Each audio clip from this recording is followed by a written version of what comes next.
this is an interesting radio thing. It's talking about repurposing things. Scavenomics. Horizontally, and you've got a coat hook. Any kind of repurposing that you do, whether you use the thing as for what it was made for. If I find the Versace suit and wear it as a Versace suit, that's one thing. But if I find the old computer mouse pad and I cut it up and make coasters out of it to use at my next party, then I'm repurposing, and that's a great form of scavenging too. Repurposing involves very little energy expenditure, and it takes something that used to be garbage and makes it an economic commodity. Very green.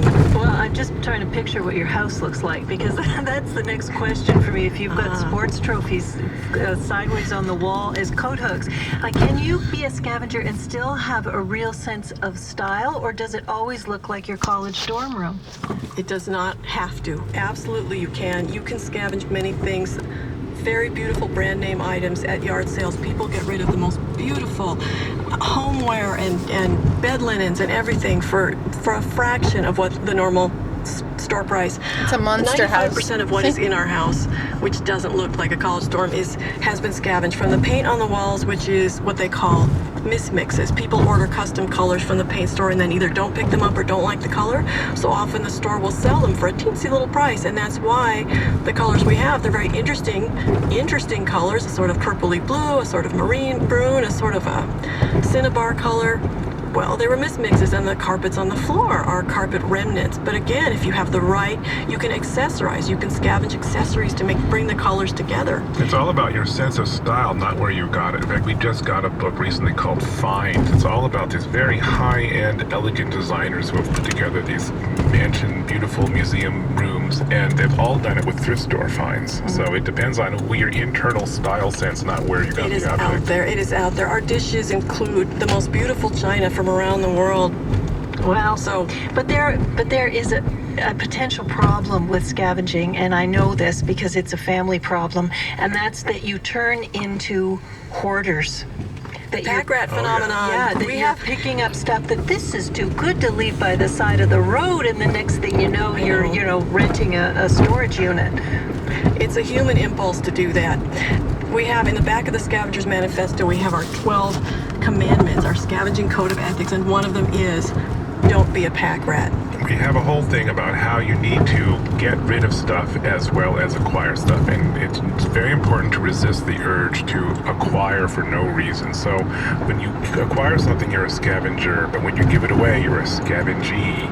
And we always tell people, if you notice your house getting too full, your garage is getting bursting, have a big garage sale, sell it all, or donate it all to the thrift store, or give it to the next scavenger down the line, and clear yourself out and don't become a hoarder. Yeah, that would be even worse.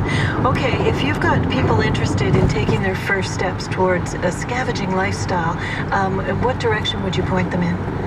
We always say that the gateway drug to scavenging is the garage sale, or yard sale, as it's called in some parts of the world. Sometimes called the tag sale. Or the tag sale, and that's because what makes a lot of people nervous about scavenging is the provenance of where the object came from. Like if it's in a dumpster or a garbage can or even on the street, you don't know who owned it before. But if you go to a garage sale and the guy has his possessions spread out on the lawn in front of his house, and he's your neighbor, and you can think, oh, I see the previous owner of that tricycle. I know who owned it. I know where it came from. I even know the kid that used to play with it. I feel comfortable knowing its origins. Takes some of the fear out. It takes some of the fear. It isn't covered with some mysterious cooties that you might catch from it. So that's why a lot of people are comfortable starting in scavenging with garage sales. Also, another good gateway is to do it at home.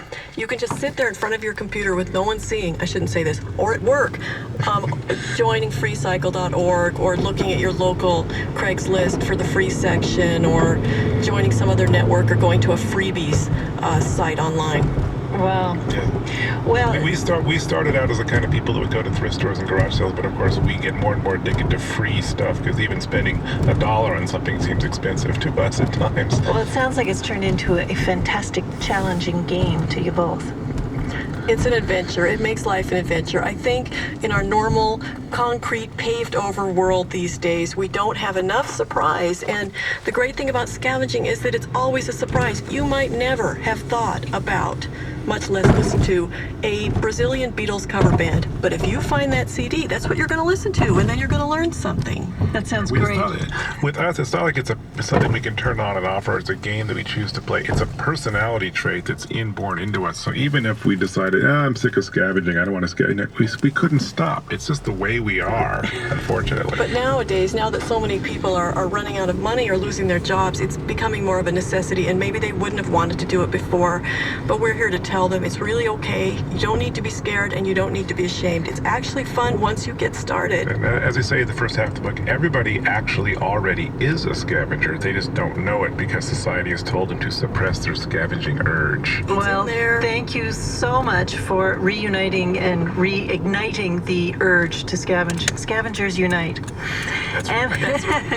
Anne Lee Rufus and Kristen Lawson are the authors of the Scavengers Manifesto. It's published by Tarcher Penguin, and they joined us from Oakland, California.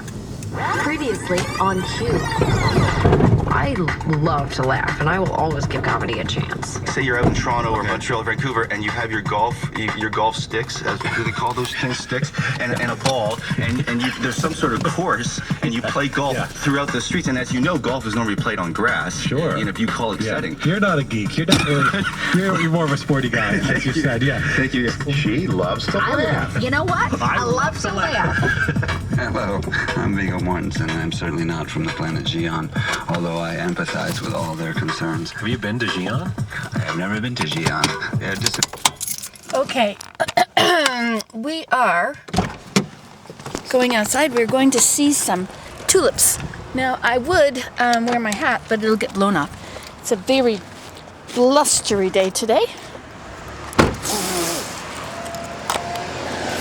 However, I think I'll bring my chair.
You're still there.